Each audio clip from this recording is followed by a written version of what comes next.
Good Thursday morning. It is January 15th. I'm meteorologist Craig Moeller. It's a little after 9 Eastern time. That means it's time for the Weather Desk, where we tackle each and every weekday morning starting around 9 through 9:30 the top weather headlines of the day. And we've got some good news to share with you.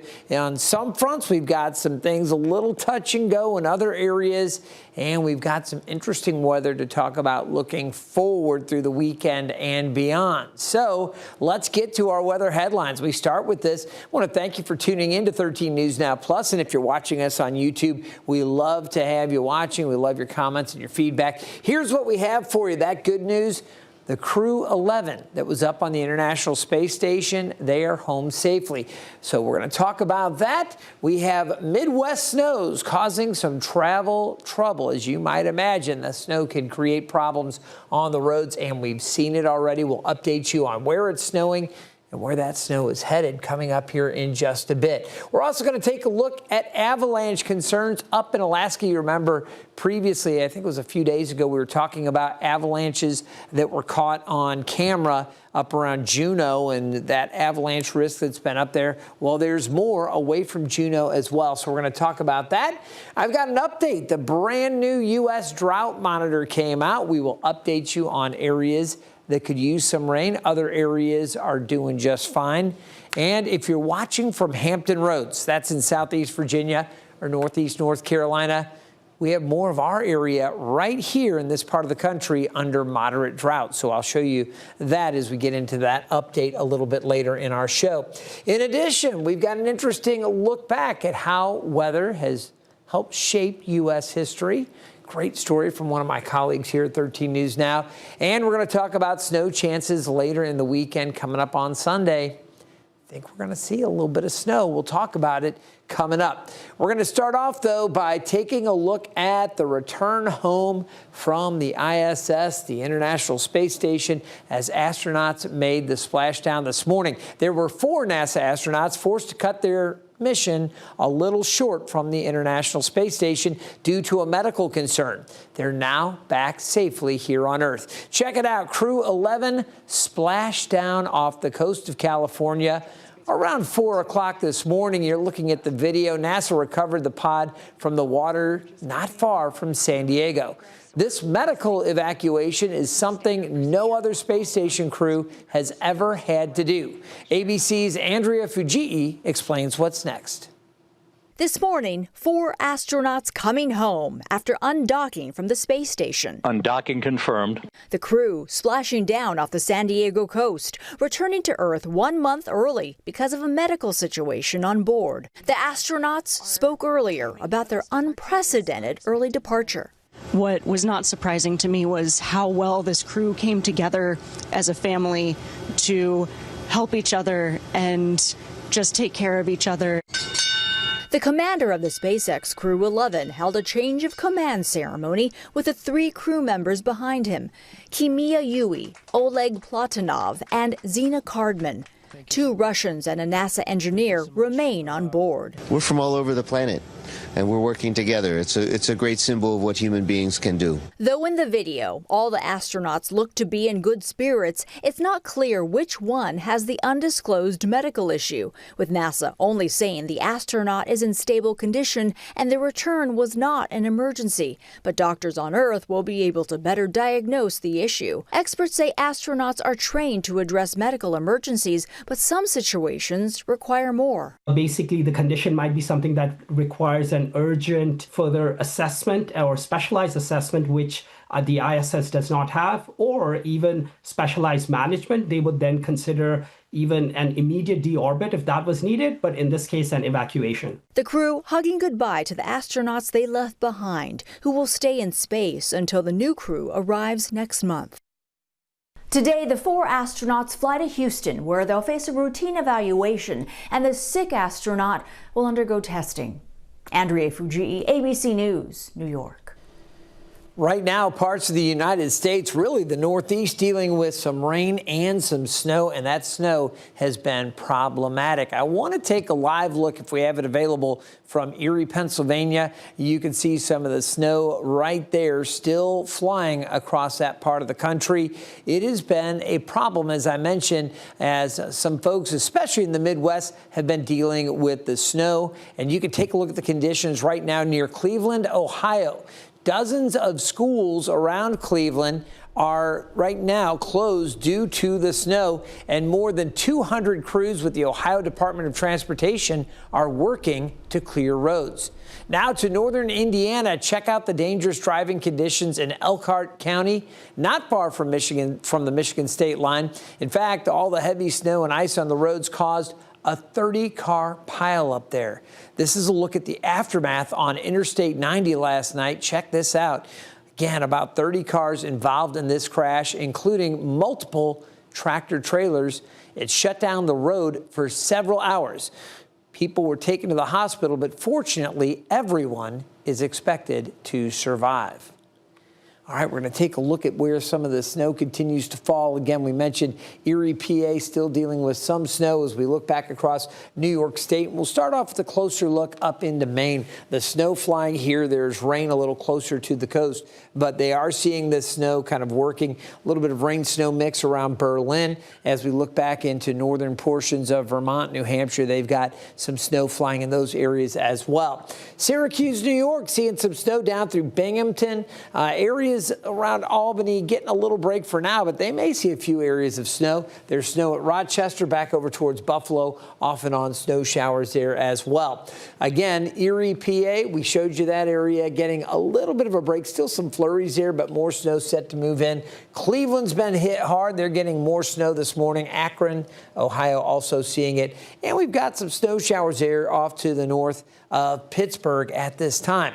Now heading farther south, you get into Charleston, West Virginia. You've got some snow showers there around the mountains, back over some of the areas just off to the north. Some heavier bands of snow there, and that extends back out to just to the east of Cincinnati. I'll take you to one more location from Bowling Green, Kentucky, on down through Chattanooga, Tennessee. There are some light snows occurring right there as well. So again, it is a little unsettled with the snow. We're going to talk more about where these systems are going and when we're going to look for snow here in Hampton Roads coming up in just a bit. But right now, I want to take you all the way up to Alaska and get back to that avalanche danger. Earlier, we were talking about avalanches in Juneau, forcing dozens of people to evacuate their homes. That was last week.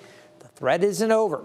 Experts are warning anyone heading to the backcountry this weekend to be extra cautious. Georgina Fernandez reports. Just walking through the snow, you quickly sink in. There's a couple feet of snow over there. As we look for the perfect spot. Just based on quick ski pole probing, it seems deep enough. To check the snow stability here at Glen Alps. And as soon as we dig through that layer, this older layer, it's almost a different color and a different texture. It's got these really big, kind of weak, sugary grains. This right here is weak snow, not what you want to be on right now, as that fresh snowfall Anchorage got earlier this month is now adding more stress to it. Even though the loading event has passed, the structure is still there of just a weak base and really hard, heavy snow on top of that. Right now, we are seeing avalanche dangers from here in Anchorage all the way down to Seward. With human-triggered avalanches really being concerned, it can actually trigger one of those avalanches even if you're 200 feet away. There's this feeling of just wanting to get out, wanting to do lots of stuff, but the snowpack is telling us a different story. Starting with taps from the wrist. The test speaks for itself. So that's a failure on 2, the second tap from the wrist, which is like a really unstable result. Right now, Chugach State Park is advising people to avoid avalanche terrain and sticking to slopes 30 degrees and under. You should also make sure terrain is not connected to larger slopes above you. So people have been traveling in low angle terrain that is an avalanche terrain and remotely triggering something above them because they were connected to a slope that was steeper. Little steps that carry a big impact. Many of the folks that travel into the backcountry for skiing and even snowmobiling are pretty experienced around those avalanche threats, and they're pretty good. But it can and does happen where we report on situations that go sideways. And unfortunately, it seems like every year we've got reports of fatalities due to avalanche. So again, they're really urging extra caution up there. We turn our attention back to the lower 48, and you can see again the snow that's flying this morning. Let's update you on the brand new drought monitor, because this just came out about 45 minutes or so ago. This is the new look, looking at the moisture across the country. And one thing that was really interesting, we reported on this earlier in the week, last week with the drought monitor showing no part of California under any type of drought whatsoever. That was the first time in 25 years that some part of California wasn't experiencing some form of drought. That continues this week as well. Still, even though they've been drier this week, they're in good shape with all of that heavy rain and all the snow that they've seen over the past few months. So hopefully California continues to enjoy ample moisture, and they are certainly enjoying the drier and warmer conditions that they're seeing now over the last week or so. Weather's been much better. Once you get into the eastern portions of Washington state over along the Idaho border, you pick up some drought there, severe drought for the northeast part of Oregon. Back across Utah, not terrible, but there is moderate to severe drought for some portions of Utah and a few areas where it's a little more extreme. We still have some of that extreme drought there just over some of the mountains there in the western portions of Colorado. Parts of New Mexico also experiencing it. Southern Texas, South Texas still experiencing extreme drought. Some of those areas may have expanded a little bit from previous. Oklahoma still seeing some patches of extreme drought along with northern Arkansas. Parts of Missouri, moderate drought right now around St. Louis. More severe drought across southern parts of the Show Me State. Illinois into Indiana and Ohio, there are areas there under extreme drought. But you'll notice right along the Ohio River here, there's been ample moisture. Now, I want to focus more on the southeast because you can see there is severe drought for southern Georgia, Alabama, portions of Florida, and there's some extreme drought there around the Panhandle. As we focus in on Hampton Roads, specifically, we've had some areas in severe drought out to the west. That has expanded a little bit, and as we really zoom in and focus on the Hampton Roads viewing area in northeast North Carolina, this is the home market here at 13 News Now. I can tell you this is a change from last week. Last week, we were still shaded in yellow here across the immediate area for abnormal dry conditions. We are now, it's changed to moderate drought. So Hampton Roads getting to a point we haven't had any measurable precipitation for 2026 so far. We've gone now 2 full weeks without a drop of rain at the airport, nothing measurable. As we go forward, we're still going to be dry, it looks like today, tomorrow, with lots and lots of sunshine. Into Saturday, low risk of a shower, just a sprinkle. And then on Sunday, that's when it gets more interesting with the chances for some mix and eventually snow. There is severe drought out around Hertford County, back down across parts of Bertie County and out through Northampton as well. Emporia seeing the severe drought. Up on the eastern shore, moderate drought for the northern neck, the middle peninsula, and for the East End, Newport News, over to Hampton and Poquoson. Moderate drought in those communities, while up farther on the peninsula, you get up towards York, Williamsburg, James City County, areas back out towards Richmond and Petersburg. There you're just abnormally dry. Moderate drought continues down to the south across eastern North Carolina. We're going to keep a close eye to all of this, and we will keep you updated over the coming weeks. We always like to pass along that drought information each and every Thursday morning as we get those brand new drought monitors in. All right, we're going to take a short break, and when we come back, a couple of things to talk about. We're going to talk about the snow chances this weekend. And a fun story here, a little bonus for you. As America celebrates its 250th birthday this year, we are taking a look back at some key weather moments in U.S. history. Stay tuned.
Welcome back to the Weather Desk. I'm meteorologist Craig Moeller.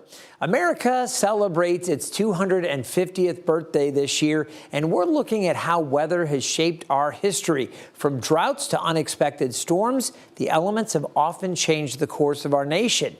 We're going to turn it back now to the winter of 1776, when a bitter freeze helped save the American Revolution. Here's meteorologist Evan Stewart. It was Christmas night, 1776, and the American Revolution was on the brink of collapse. The Continental Army was cold, exhausted, and outnumbered. Many enlistments were set to expire in just days.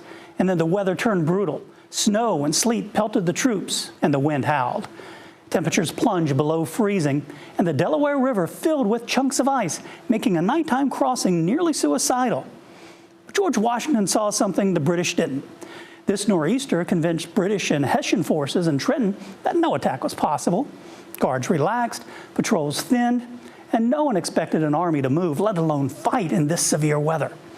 Washington ordered the crossing anyway. Men ferried across the ice-choked river in darkness, many without boots, leaving bloody footprints in the snow. And on the march south, nearly everything about the weather worked against them, except one thing: it hid them. Washington's army struck Trenton with surprise, capturing nearly 1,000 Hessian troops with minimal American losses. It was a stunning victory and a turning point. Morale surged, enlistments were renewed, and the storm that should have stopped the army actually saved the revolution. What a story, Evan. Thanks so much for that. We'll look forward to more stories throughout the year on weather and U.S. history. We're going to turn our attention to the future now. We've got much cooler weather today and for Friday. A cold front came through this morning. We're keeping an eye on the back half of the weekend as we have a chance for some snow. We're going to talk about that as we go along here over the next 8 or 9 minutes or so. Long-term trends look cold as well. Let's start with temperatures across the country. Talk about cold. Minneapolis, Chicago, Cleveland, Louisville, St. Louis, Omaha, all in the teens. Wichita, 19 as well. In Norfolk, we're at 39. And just one quick note for you NFL fans, Chicago Bears hosting the LA Rams. If you haven't heard about conditions for Sunday evening when they play, the daytime high in Chicago is expected to stay in the teens. It's going to be bitterly cold. LA, they've been seeing daytime highs for the Rams with their practice facilities close to 80. They're going to have to come out to Chicago and face the Bears in what they call bear weather with that super cold conditions and pretty breezy there at Soldier Field. So you see how some of this weather can impact sports even today. We take a look here at where this cold air is going, and we talked about this yesterday, but it is going to bleed to the east and continue to be an issue for the eastern and northeastern U.S. over the day today and into tomorrow. You see that cold air, and our temperatures actually falling later this afternoon and tonight down into tomorrow morning. We're talking morning lows in the 20s, wind chills in the teens around Hampton Roads, bitterly cold up around Montreal, Buffalo, Canton. It's going to be just a really, really chilly couple of days here for us in the eastern and the northeastern U.S. Now, the temperature trend for Hampton Roads, we're looking at temperatures tomorrow staying in the low 40s. We'll be in the low to mid 50s on Saturday. A little bump in temperatures ahead of our next system and an area of low pressure. It's going to swing through with colder air in place. There is the potential as we go Sunday afternoon and some of the colder air gets pulled in that we'll see the temperatures falling cold enough to support some snow. And there might even be some accumulation. Again, I'll show you that much closer look at that in a moment. Beyond that, temperatures staying chilly Tuesday, Wednesday, upper 30s to near 40. That's about it. By next weekend, we start to get temperatures back up closer to average. Average high is now 50 this time of year. We'll be up around 52 on Saturday. Take a look at our forecast wind chills. Now, this morning, when I arrived at our station, I do the morning show here at 13 News. Now I get in around 3:30 in the morning. And as I came in, temperatures were actually in the upper 40s. It was a very mild start to the day. As the morning show went on through daybreak through 4:30 to 7 a.m., we saw the temperatures falling down into the low 40s, and it's going to continue to get even colder through the afternoon with those temperatures in the upper 30s to near 40 and a pretty gusty northwest wind, at times gusting 20 to 25 miles per hour. We'll see wind chills staying in the low 30s this afternoon. Tonight, those wind chills dip into the low to mid 20s. We'll see teens and low 20s farther inland. And then overnight, dangerous wind chills for some. I think by tomorrow morning, we're looking at widespread wind chills in the teens for our inland areas, and it's going to feel like it's in the low 20s along the coast. Virginia Beach at Oceana, around 20. Kill Devil Hills, think about that. Kitty Hawk, those areas down at the Outer Banks, also feeling like 20. Low 20s, Newport News. And up around Melfa and Chincoteague, even colder, 16 to 14 degrees for a morning wind chill up there at Chincoteague. So very, very cold Friday morning through the afternoon. Those winds still a little gusty, so I think we're still looking at wind chills feeling like the low to mid 30s through the afternoon. That's part of it. Now, get a little bump in temperatures on Saturday. I'll show you the outlook there. Slight chance of a shower, but our next big concern is coming on Sunday when we have the chances for snow. And I think it's likely some folks will see snow. Maybe not everybody and maybe not a lot, but I do think we'll see snow chances. It'll start mid to late morning and continue through the afternoon into the evening. The chances for precipitation, maybe some mixed precipitation, transitioning to snow a little bit later on. You really want to stay tuned as the models have been kind of adjusting and not really flip-flopping, but kind of changing outputs. And, you know, we're just going to have to continue to pin this down and refine the forecast as we get closer. We're going to start off with a look at the forecast through the next 24 to 48 hours. You can see the skies have been clearing. It stays chilly through the afternoon and evening. Those overnight lows bitterly cold for Hampton Roads. I know other parts of the country are going, are you kidding? Upper 20s sounds great. Not here in Hampton Roads. This is below average for us and low 20s inland. This is early Friday. See mostly sunny skies on Friday. Temperatures back up lower 40s, maybe low to mid 40s in a few spots. And then into Friday night, still mainly clear, but the clouds are going to increase. And I'm showing you the futurecast here as we look up towards Richmond there. That's 8 a.m. Note a little bit of mixed precipitation here. We have the inauguration of our governor here in Virginia up in Richmond on Saturday. There'll be a chance for a few showers as we get into Saturday midday, maybe a passing sprinkler or two. Not a lot of activity here, but there's a slight chance for a shower in Hampton Roads. All right, the winds are eventually going to come back around and temperatures are going to cool as we get into Sunday, and that sets up our snow chances later Sunday afternoon. This is at 3 o'clock. This is the global forecast system, or the U.S. global model.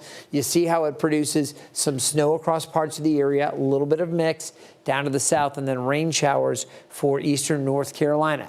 That's one of our models. We'll take a look at the European model. Note it also has some snow across the area for Sunday afternoon around 3, a little bit of mix down to the south, some rain showers down at the Outer Banks.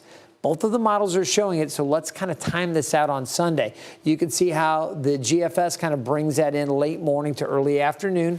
Some moderate to heavier snow in pockets working in during the mid to late afternoon. This would be our best chance to see a little bit of that snow sticking. It'll move out Sunday evening. And by Monday, Martin Luther King Day, skies are going to become mostly sunny. It's going to be a good day, just cool and a little breezy.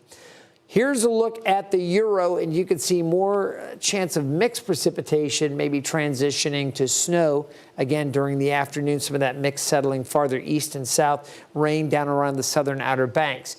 This, too, has been producing that chance for snow, maybe a little more mix before tapering off Sunday evening.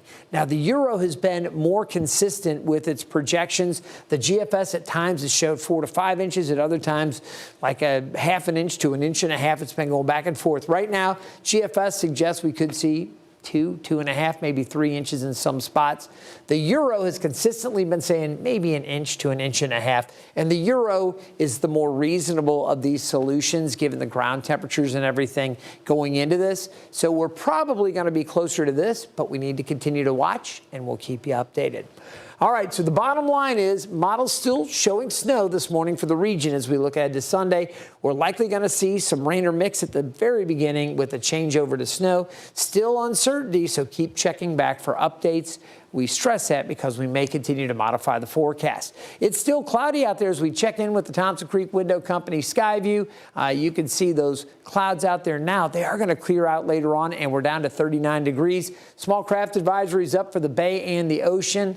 And as we go over the next 9 hours, you can see the temperatures will be holding steady and then falling off. I want to get into the forecast extended here as we finish out the show. Again, that chance of mix to snow showers, some minor accumulations possible there. We will refine this, and we may have a weather impact alert issued later today for Sunday. We'll see how the models are looking. We're getting close enough now where confidence is building, so we'll watch that. Again, Martin Luther King Day here in Hampton Roads. Mostly sunny, cold and breezy, and staying chilly into the middle of next week. Remember, you can always get the latest news, traffic, and weather on the go with the 13 News Now mobile app. Scan that QR code there, and you'll have access to our radars, our weather updates, news, and traffic as well.